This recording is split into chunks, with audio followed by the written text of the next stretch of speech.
Everybody, my name is Sharon Quinn, and I'm also known as the original Runway Diva, and you are watching Model Behavior.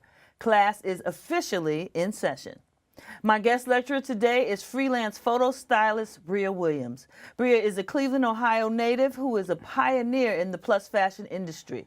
She began her modeling career doing in-store shows for Dillard's and Macy's. In 1991, she arrived in New York City and signed with Plus Models, working with the likes of Glamour and Essence magazines and Bloomingdale's. In 1993, she founded the Look Clinic, a fashion resource for women of size. Welcome to Model Behavior, Breea Williams. Hello. Hey, how you doing? Hey. Welcome. Thank you. Finally. Yeah, finally. Since the beginning. Yes. So I'm glad to have you here. And the reason I brought you in is, now I know you're a photo stylist. That's what your current career is. Yes. But I know you from our early days, grinding and hitting the runway, paving the road yes. for these sisters now, plus size modeling. Yes. So I want you to let's go back to the beginning. Like, you came to New York in 1991, but how did you get discovered? How did you even find out about plus modeling? Actually, it was through my mother. Okay. Now, my background is I have a degree I studied. I studied communication, and with an emphasis on journalism. I wanted to do the evening news, hence the TV hair. I have clearly I have details at 11 hair, and I can't get away from it. At any rate, so I wanted to do evening news. So I studied journalism. After leaving Ohio University, I ended up at Cleveland Clinic in the corporate development and public affairs. So I did that for a minute, didn't feel comfortable doing it. One day, my mother sees on local television a woman from Dimensions Modeling Agency. Her name is Dolores Presley. Right. And mother said, Bria, you need to go and check these people out. I went.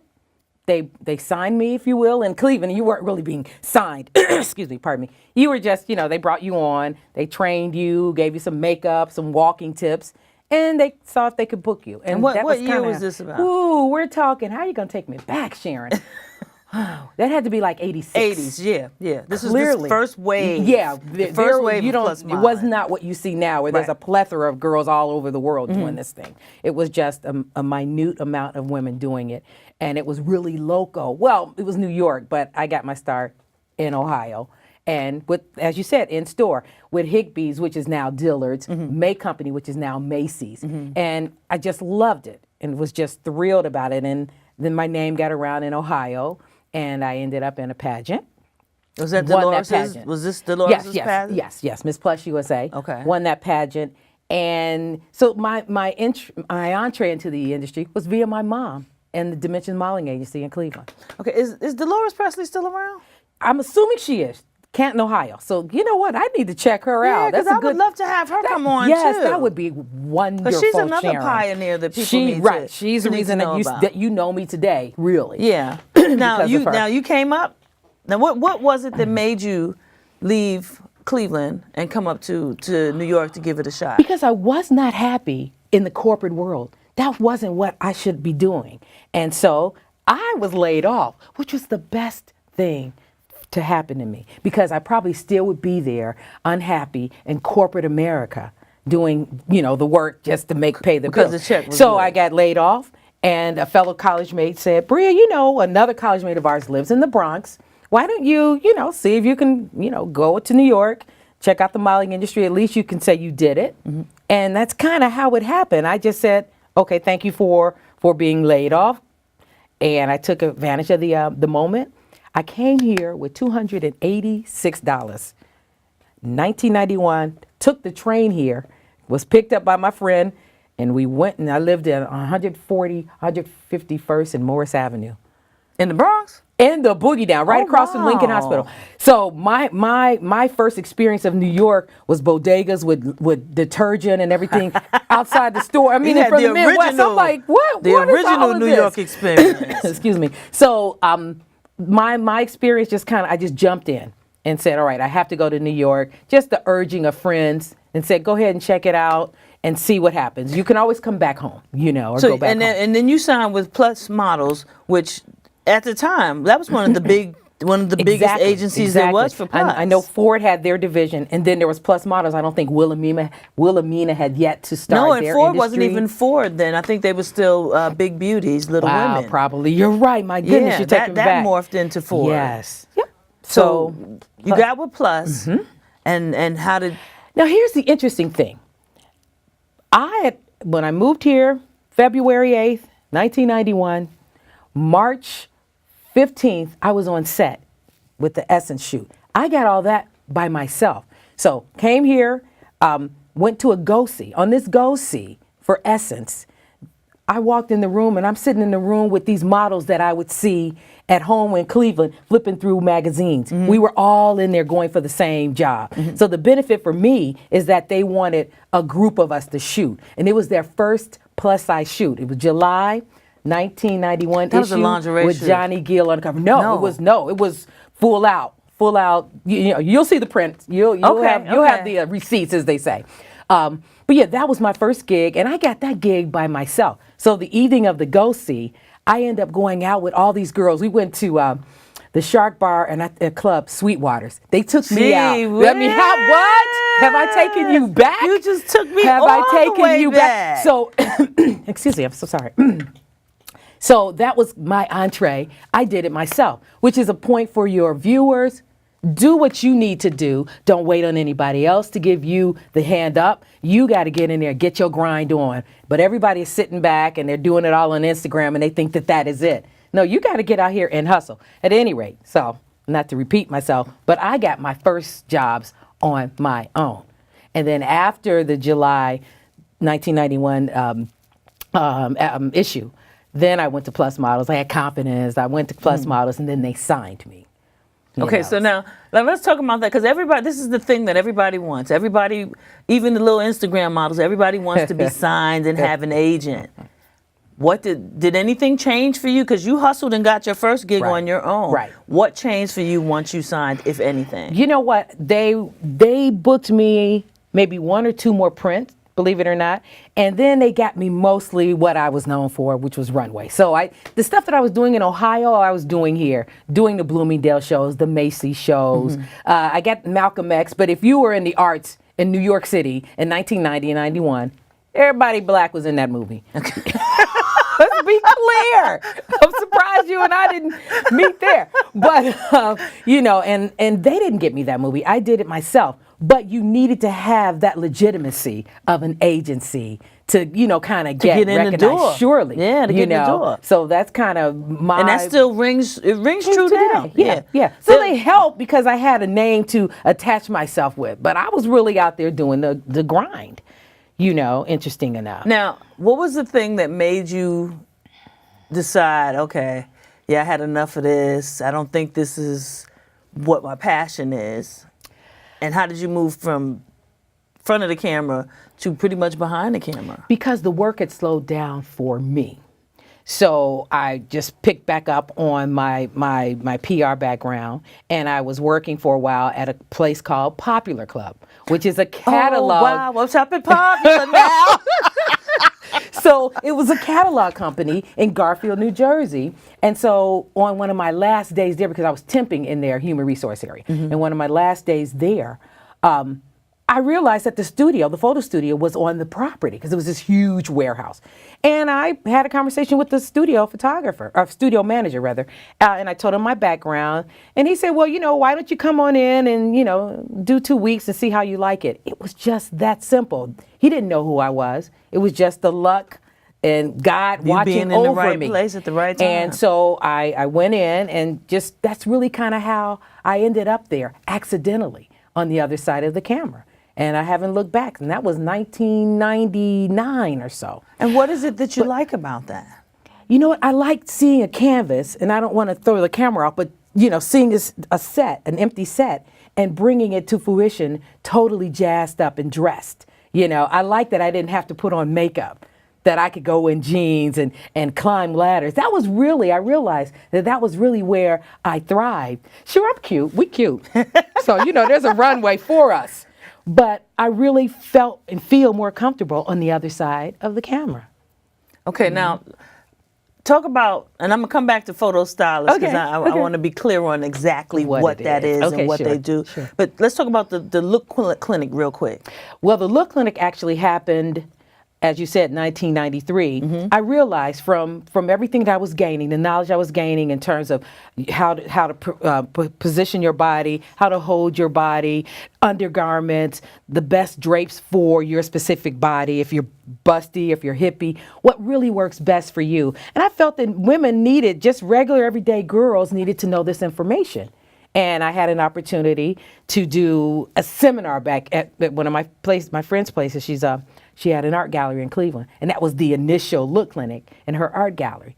And from there, I was able to grow it and started doing like the Chicago expos, all those expos, so you're and the turnout was incredible. Styling women? No, we were having seminars. We were sitting around, excuse me, sitting around and talking about the look, what's expected, lifestyle for plus size women.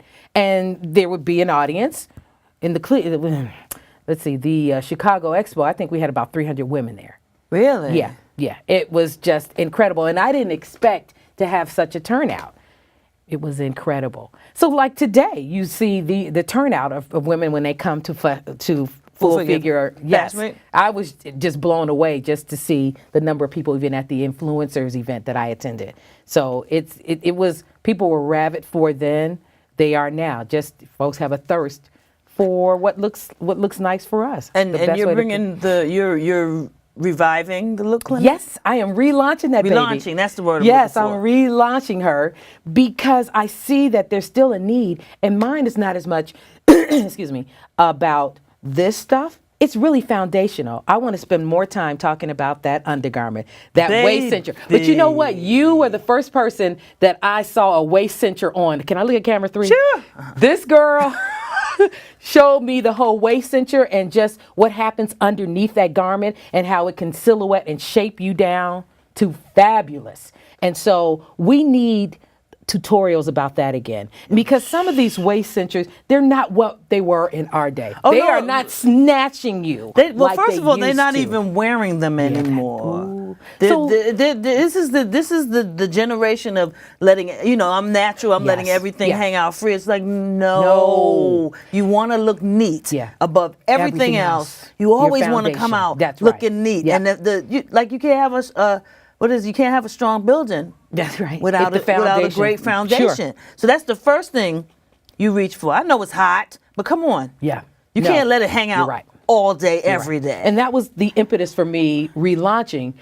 There's a woman in my church, and she's a small woman, but and she sings in the choir, but her breasts are hanging down here. And I'm like, what? Because she's wearing the wrong bra. And I'm like, why does she not know this? And someone should talk to her about it. So that was kind of the impetus for me, excuse me, to get back into it, because there are women out here that need it. And you're right. For some reason, the big girls on Instagram feel like it's not a need to have this everything snatched and in proportion, so that look that you are half wearing can really look beautiful. Yeah. Which is another thing. I want my girls camera 3.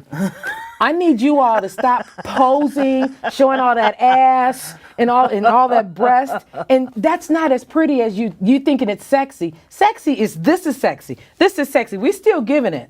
But you don't have to show everything, because you're not looking as beautiful as you think on Instagram.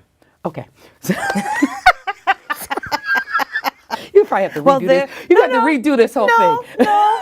Okay, I told you to say what you needed to say. Yeah, so it's a heartbreaking thing, Sharon, to see that the only way that the big girls, and it's a lot of times it's the sisters that I'm seeing in their pictures. I'm like, their pictures aren't tasteful. And I'm not a square peg, but they're just not representing themselves and us well. But they think they are. No. And that, and tasteful, that's a great word, one that I don't really hear anymore, because I think that at some point for the generational changes, at some point that stuff got left behind or omitted. Sure. And so one generation didn't get it. So the generations after them won't get it because nobody's teaching Nobody's it. teaching them. to And they them. see, stuff on video, Instagram, whatever, and they see the smaller girls doing it, and they just think, well, I want to be trendy and hip too. So they're wearing short stuff. They're trying to be Beyonce, Rihanna, J-Lo, whoever, and they're not properly getting stuff together underneath. Do your J-Lo thing, have your Beyonce moment, but bring it, you have to work on that foundation. So that's the stuff that I want to do with the look clinic, really. So, okay, well, I'm all for that. Okay. Because somebody done decreed that it's okay to wear Daisy Dukes again. I don't know why we're doing this, but we should probably stop. It didn't look nice back then, and it doesn't look nice now. Especially I don't know if you are of a certain size. It's like, come on, boo. But that's true. It don't even look good on the small girls. You're right. It's just like, ooh. Right. You right. that, It looks unshoveled. It looks unkept. You don't look. Yeah. No, you don't want to do everything you see on TV. Yeah. But they are. We are. So you're bringing the look clinic back, and is it going to be seminars that are going to be traveling around? Yes, that's what I plan on doing. We've had a few, and we had the initial relaunch back in April, and we did a 2-weekend event. We did something I started with the women in my church. So we did a life, they were calling them life groups. So my life group was about what I just explained, fashion, fit. Those women was in the church, in the fellowship hall, pulling up, showing their girdles, showing their bras, because we were really having an honest discussion. So we had everybody the security had to turn the cameras off because, the security is all over. But the following Saturday, we went to Lane Bryant and did an in-store where we really delved into fit. And they tried on bras and just looked at things that made sense for the fashion, that best fit their bodies. Now, was this just older women, or is it a mixture? No, myriad of all ages, young and old. And it seems like, and let me be honest, you look at Instagram and you look at YouTube, and there's a lot of folks dealing with, the best makeup, the best undergarment, but those people aren't going in and feeling and touching the people. People need to be felt and touched in terms of, this is a good look for you, try these on. You don't really do that with the YouTube and the Instagram. You're getting suggestions, which is, it's wonderful, the social media, but you really want the opportunity to feel and touch that person, that customer, that consumer, Okay. So, now, I'm loving this jewelry, by the way. You look so pretty. Just camera. Thank you. Yeah, fabulous. Thank you. Fabulous. So now you keep talking about your church. What's the name of your church? Oh, it's Community Baptist Church of Inglewood, New Jersey. All right. Over in Inglewood. Now let's go back to the food styling thing. Okay. Because it's not food. I'm not a food stylist. Photo stylist. I'm sorry. Right. Photo That's okay. stylist. That's okay. This is all the same. It's all That's the okay. same to me. Right. What's a photo stylist? What do they do? We make the pictures. The photographer shoots it. So, for instance, like now, the past few years, I've been shooting for Ross stores, which is mostly in the South, but I do the packaging. Or you go into a Bed Bath & Beyond and you see a curtain you like, but the packaging is what I shoot. So I style that set. We'll hang the curtains. I decide what flower works best on set. If we're doing a bed shot, then we style that whole room, painting. Well, I don't paint. We have set carpenters and stuff that will paint the sets. And so we create rooms, and the photographer shoots them, just like set designers and this is on your movies. that's what I was about to say. Just so like. you just get you get your inspiration from, do they give it to you? I get my or inspiration from the client. In this case, it's Ross stores. I'm kind of giving them some publicity, or Bed Bath & Beyond. If they are selling, purple this year, then we're doing a lot of purple bedding or purple curtains or things of that nature. So there's an art director. Okay. As in modeling as well, but there's an art director, creative directors, and they come in and they tell you what the look is or what they're trying to achieve or what it is they want the customer to see in that shot. So it sounds like interior design. Yeah. You know what? And that's probably what I should have said, Sharon. It's totally interior design. We put it up, but then we take it down. It's an interior design. The look is up today. Tomorrow we're on to the next look. Like a few weeks ago, I was shooting bathrooms for Ross. And we have 3 different bathroom sets. And we style them, and we're bringing in the bathrooms. What we were shooting were caddies, that you sit behind the toilets. So we had to style that and make it beautiful for the customer to desire to perhaps own that caddy or whatever of that nature. Okay, so yes, interior designer. Okay, so what does your bag look like? Like models have a model bag. What does your bag look like? Tape, double-sided tape, scissors. Gosh, that's a good question. T-pins. Wow, you asked that, and it's just wow, because a lot of the stuff the client has it, but staples. But you bring your own bag, right? Because I have a recurring job with the studio. They have stuff a lot for the stylist. We all have our bags, but a lot of these studios now have the pins and the tape and all of that stuff there. At one time, you would bring all of your supplies and you could charge for all of this stuff, but now, just like in any other industry, we're being underbidded by the new kids coming in who don't really know what they're doing, who don't really know how to hang a valance, okay, that's a good segue. It's crossing over to everything now. So how are they getting these jobs if they don't know what they're doing? It is? Technology, although it's a wonderful thing, but technology makes hiring someone who's not as thorough or not as knowledgeable, because you can get in, say you wanted to change the color of this outfit today. Mm-hmm. All you got to do once we're through shooting is to go in post-production and make that dress red and that jacket blue. So they can get out any wrinkles now in post-production that a stylist might not handle properly, or might not style the curtain properly. Well, now they can kind of get in there and brush strokes and things of that nature because of technology. So now they can hire folks who aren't as thorough because they want to save money, and it's across the board, and it's such an insult. So you can get a kid that maybe had a session with a stylist, or because there are some agencies that will train, and they're hired, because they're at a lower. Agencies train stylists? That one time they did. When I got signed for a while, I was with an agency, a styling agency, and they had classes that one of their stylists would charge. And they would have you come in and they'd show you, how to drape a window or how to turn a bed. Now, actually, it's not a good thing, because now you're training, and these folks who don't really know as much, they're still coming in and underbidding you and getting the work. So it's rough out here for a stylist. So how do you? Oh wow! It really, compared to when I started, and I still get work. I'm still eating, obviously, but that's how do you keep and build and grow a client base in times like this? Just like anything else.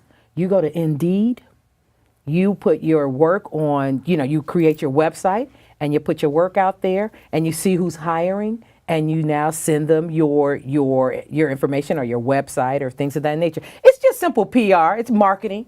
You got to market yourself till the end. It's nothing really, seriously, it's nothing new. It's marketing.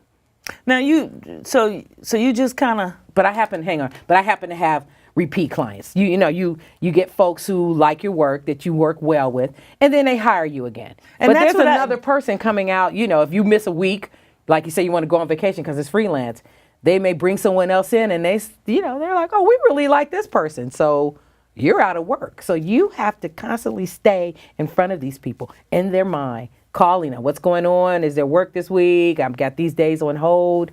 It's just like modeling. Wow. I don't like how that sounds at all. Yeah. But I love the work. And that's what I was going to ask you. Is this your passion? You think you found your thing?